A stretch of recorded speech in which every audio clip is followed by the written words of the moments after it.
গরমে মানুষ দিশেহারা। আল্লাহু আকবার, গরমে মানুষ দিশেহারা, দিক বেদিক মানুষ ঘুরতেছে।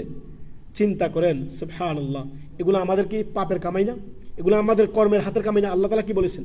আল্লাহ তাআলা স্পষ্ট বলেছেন যে তোমরা যে আসমান জমিনে বিপর্যয় দেখতে পাচ্ছ সবই হচ্ছে কাসাবাত আইদিন নাস, মানুষের কর্মফল। জেনা, ব্যভিচার, জুলম, নির্যাতন, অন্যায়, অশ্লীলতা দেশের মধ্যে ছেয়ে গেছে।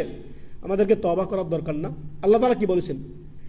ফাকুল তুস্তাগফিরু রাব্বাকুম, তোমরা আল্লাহর কাছে ক্ষমা চাও, তওবা করে ফিরে আসো। ইন্নাহু কানা গাফফারা, তোমাদের রবকে তোমরা ক্ষমাশীল হিসেবে পাবে। ইউরসিলিস সামা আলাইকুম মিদরারা, আসমান থেকে আল্লাহ তাআলা মুষলধারে বৃষ্টি দিবেন, মুষলধারে বৃষ্টি দিবেন। তওবা করে ফিরে আসো। তোমাদের কর্মফল বৃষ্টি নাই, অনাবৃষ্টি, গরমের উত্তাপে মানুষের আপনার দিশেহারা।